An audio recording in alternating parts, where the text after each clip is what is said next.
Hi there, JC here with AutoCrit, and welcome to What's the Score, the series where we find a famous author, take one of their books, and show you exactly how the AutoCrit editing system reacts. This time around, we're diving into Suzanne Collins' smash hit, The Hunger Games Book 1. Ready to take a look at how things might be different if Suzanne was using AutoCrit for her editing? Let's go.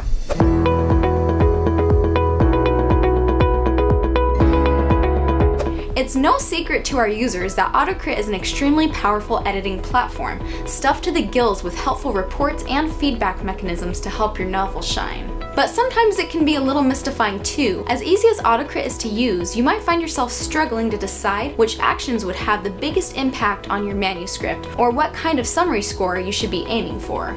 Well, worry no more, because not only is this series going to offer some perspective for your own self-editing, it's also going to give you some truly unique insight into the construction of best-selling novels. Today we're breaking open The Hunger Games Book 1, the first part in the series that's so successful it grew to become a worldwide phenomenon in print and in film. So let's get started with the AutoCrit summary score and Fingerprints. To begin, AutoCrit's overall summary score for The Hunger Games is a steady 80.24, which from our experience behind the scenes actually falls in the upper level of what we expect for most best-selling releases. Don't worry though, if you thought it would be higher, you're definitely not alone. Where we want to put our attention right now is in the fingerprint analysis. The higher the percentage areas here show where AutoCrit has determined the most potential for improvement can be found. As you can see here, we have much larger numbers within word choice, repetition, and strong writing. But to keep the tension up, let's take a look at the smaller numbers first. Pacing doesn't seem to be much of a problem for Collins, with only 112 slow-paced paragraphs detected, totaling just 5.25% of her novel. That's some good going, and speaks to the action-packed nature of her story. We know that pacing is generally a function of a paragraph and sentence length. That's how the writer is able to control the reader experience by speeding up or slowing down the rhythm of the prose. AutoCrit's sentence length analysis backs up its conclusion that The Hunger Games is one snappy experience. Just 236 out of a total 9,068 sentences, a tiny 2.6% of the book are over 30 words long. If we look at the sentence variation in chart format, we can see that the author does very well in keeping her longer stretches spread out. There are very few slow chunks, and when there are, they're usually clustered at or just after the beginning or toward the end of the book. This is perfect, given the expectation of rising and falling action within the storytelling framework. The larger spikes you see in the middle are most likely the turning point of a story arc or dramatic pause. Given the spikes are well spaced out and not clustered together, we have an instant idea of a roller coaster here. It's like a visual representation of the ups and downs of drama. You never want your story to look like a long, flat road. This roller coaster analogy is one you'll probably hear me say a whole lot as this series goes on, so sorry in advance for that. But next up, it's dialogue. For ease of reading, it's generally best to keep your dialogue tags restricted to the words said and asked. This helps the tags blend in, so readers have an easier time getting absorbed and picturing how characters are saying things. With The Hunger Games, we see very few issues with adverbs in dialogue, and no problems with the tags. In her writing, Collins primarily defaults to says, say, and asks. With regards to adverbs in dialogue, note the orange highlight AutoCrit puts on grimly, gruffly, mischievously, and harshly. These are uncommon words, so repeated use may stand out too much in the mind of the reader. Where AutoCrit flags a word, it's always a good idea to go back to your manuscript and see how many times it's being used, and how many of those AutoCrit recommends you remove. The word gets flagged because it's showing up more times than the average novel would use it. Words that are more uncommon tend to have a greater impact if they're used sparingly, so you could save yourself watering down the impact of some of your passages by heeding what AutoCrit has to say. Moving into the section with the highest number of improvement indicators for The Hunger Games, let's start off with a look at the use of adverbs in The Hunger Games. Unsurprisingly, for a runway success such as this, the Adverbs score is tremendous. There are still some recommendations. For example, there appears to be almost double the use of really compared to any other adverb. As a word, really tends to be soft and non-committal. It lacks impact. Phrases like really big, really soft, and the like. So one recommendation here could be to take a quick run through the manuscript and check if every use is really necessary. Otherwise, top marks for adverbs. Things aren't quite so rosy once we get to showing versus telling though. A clear excess of words that generally indicate exposition over experience has been detected. The question is, which words? Note that while it is the word enjoying the most use here, it isn't actually flagged as excessive.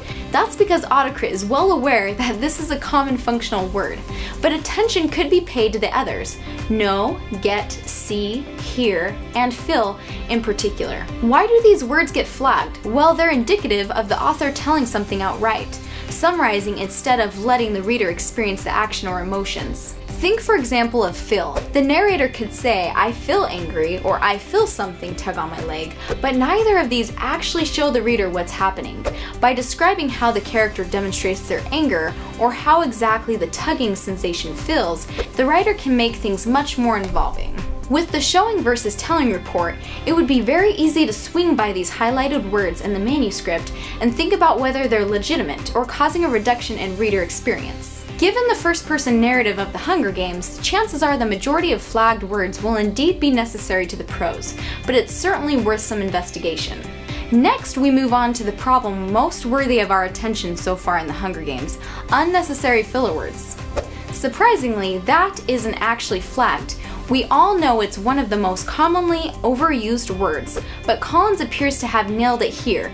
It's most likely an excellent proportion for the length of the manuscript. On the other hand, we have some liberal use of then, just, and even. You'll also notice really cropping up in this report too.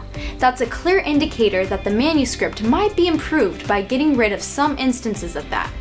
Out of interest, let's take a look at the AutoCrit recommendations for removal. Here we see quite a hit for the word just. If you were editing this in AutoCrit, it would definitely be worth deselecting everything except just in the sidebar here, and then running through the manuscript for a quick check for only that word. Often just can be substituted for words like only or solely, for example, which can help add some variation and give you an easy, quick win during editing. But more often than that, it can be removed completely without causing any harm at all to your writing. Swinging back to some more accolade, Collins smartly avoids cliches, and a 0.96% redundancy appearance is fantastic. Redundancies are words that can be taken out because they're only repeating what you've already told your reader. At such a low rate, it's likely any detection is coming from repetition for emphasis, which is perfectly acceptable and part of the author's stylistic choice. Next up, let's check some specific words. Within the word choice category, it's generic descriptions that most often catch readers out. With the Hunger Games, Collins hovers in the average, which is fine. Remember, this is the average for successful, marketable fiction, so she's on the money here. Still, we can see there's potential overuse of good and maybe, and even with the first-person narrative, it couldn't hurt to take a run through instances of look to see if they could be switched up a little. Checking out the biggest offenders in terms of frequent appearance, it's quickly obvious that the most frequent words are largely specific to the story of the Hunger Games. Given that much of the action takes place in the woodland arena, it's unlikely that any considerable effort in this section on Collins' behalf would be worth the effort unless she had some time to kill. The same can be said for most of the repeated phrases, which generally refer to the setting, institutions, and characters of the story. A quick check could be beneficial, but there's little to cause us any alarm at a glance. Finally, since The Hunger Games is a young adult novel, and AutoCrit is capable of directly analyzing your writing in comparison to that specific genre, let's see how it stacks up. Drumroll. Funnily enough, the scores are remarkably similar. That's a sure sign that Collins' manuscript not only lands well within its genre, but actually has a great overall structure, which might explain its massive crossover appeal worldwide. As a final bonus, let's give the manuscript a quick check for readability. In most cases, flesh Kincaid or flesh reading ease are taken as the primary indicator for readability, so we'll take a look at those.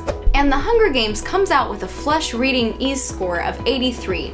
This tells us that the book should be easy reading for the majority of the population, from 7th grade students and up. In fact, it's just around the corner of the 90 to 80 range for 6th grade students. To sum it all up, it might seem alarming that The Hunger Games only reaches a summary score of 80.24, but in reality, this is well within the range for an international sensation. What really matters is what's going on inside each individual report and which suggestions make sense to you as the author. Based on the reports during this investigation, there's certainly a bit of room for improvement, but as you've seen, any great effort is likely to be of minor benefit given the author's stylistic choices and lack of any serious editing missteps. In a case like this, getting too infatuated with achieving a higher score could become detrimental to the work. So if your own self-editing run produced similar outcomes, we'd say it would be time to get your manuscript into the hands of a human editor for development work and final cleanup. And that's it. Thanks for joining us for this edition of What's the Score? And make sure you've subscribed to the AutoCrit YouTube channel so you don't miss out on the new ones. You can also find written versions of our bestseller breakdowns, along with tons of great articles and free downloads over at our website, autocrit.com. See you there, and may the odds be ever in your favor.